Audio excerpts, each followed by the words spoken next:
Hello बच्चों, आपका स्वागत है बेटा। कक्षा 10 के सभी बच्चों के लिए अभिनंदन है आपका। कवितावली आज खंड है तुलसीदास जी महाराज का।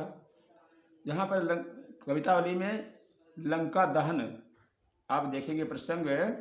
हनुमान जी लंका नगर को जला रहे हैं, उसमें कितना सुंदर चित्रण किया आपने इस कवितावली में, सवैया छंद के रूप में, कवित छंद के रूप में। ध्यान दीजिए।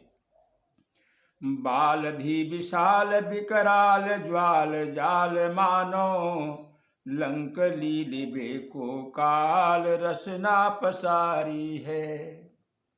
लंक लीलिबे को काल रसना पसारी है।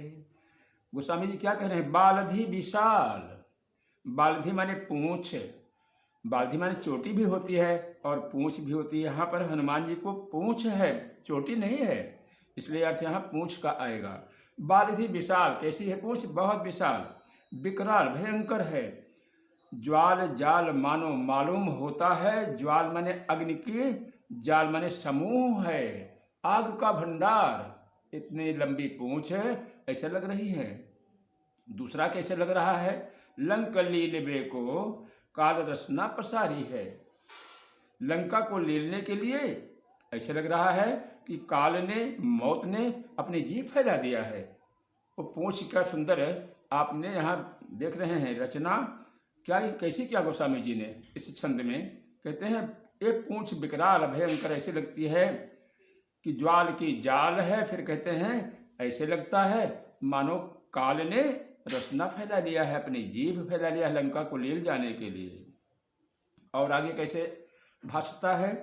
कैंधो व्योम बीथिका भरे हैं भूरी धूम केतु, वीर रस वीर तरवार सी उघारी है।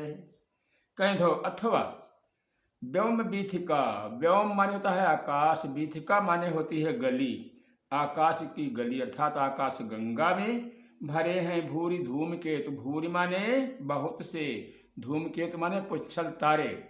बहुत से पुच्छल तारे भरे हुए हैं आकाश मार्ग में। वो पूंछ ऐसे लग रही है। अथवा और कैसे लग रही है? वीर रस वीर तरवार सी उघारी है। वीर रूपी रस, वीर रस रूपी वीर ने, रूपक अलंकार, वीर रस रूपी वीर ने तरवार सी उघारी है। सी यहाँ उपमा अलंकार, जैसे तलवार उघार लिया हो, अपने म्यान से तलवार खींच लिया है वीर रस रूपी बहादुर ने। अगला खंड क्या दिखाई पड़ता है, कैसे लग रहा है? और भी तुलसी सुरेश चाप कैंधो दामिनी कलाप, कैंधो चली मेरुते कृषानुसरी भारी है। गोस्वामी जी महाराज कहते हैं अथवा ऐसे लग रहा है सुरेश चाप, तुलसी सुरेश चाप। सुरेश माने इंद्र, चाप माने धनुष। लगता है इंद्रधनुष उदय हो गया है बहुत विशाल लंका के ऊपर।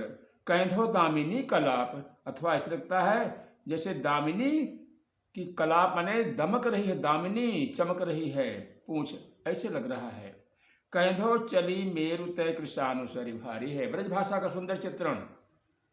कैंधो माने अथवा, सुमेर पर्वत से, मेरु माने सुमेर पर्वत से, सुमेर पहाड़ से, कृषान माने आग की, सरी माने नदी बहुत बड़ी निकली हुई है।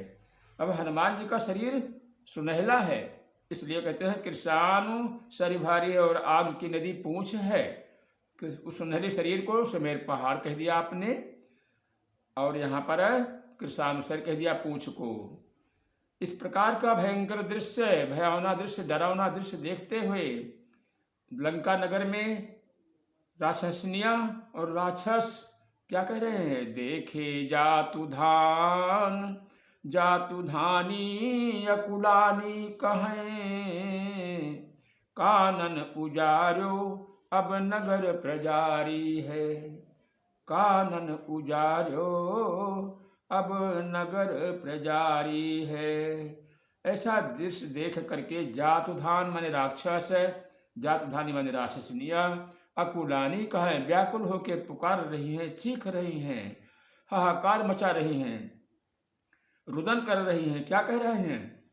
कानन उजारो, कानन माने वन उजाड़ डाला। पहले इस बंदर ने जंगल उजाड़ा रावण का, अशोक वाटिका अब नगर प्रजारी है और अब नगर जला रहा है। तो इस प्रकार से आपने देखा लंका दहन का सुंदर चित्रण हनुमान जी की पूंछ को चित्रित किया है गोस्वामी जी ने। तो यहाँ पर भाव देखेंगे, यहाँ काव्य सौंदर्य में रस कौन सा है बेटा? भयंकर भयानक रस। और आगे फिर क्या देखते हैं? भयानक रस के बाद में अलंकार, उत्प्रेक्षा अलंकार, अथवा अथवा करते हुए कई अलंकारों को समाहित किया, अनुप्रास अलंकार। और आगे देखेंगे छंद में कौन सा है? ये सवैया छंद है, कवित्व छंद, सवैया छंद आपस में संपुट हैं। यहाँ पर वर्णिक छंद है और आप भाषा भी देखेंगे ब्रज में है बेटा। अब आप गुण देखेंगे कौन सा है? ओज गुण। भयावह लग रहा है यहाँ पर। हनुमान जी ने जो दृश्य दर्शाया है लंका जलाने का वो बड़ा भयावह है। ओज आ गया है हनुमान जी को, लेकिन इनको डरावनी सूरत आ रही है, सहम रही हैं सब राक्षसनिया राक्षस सभी। और इसके बाद में देखेंगे शब्द शक्ति में क्या है, खूब नजर से देखें कि क्या भावना लिखा गोस्वामी जी ने।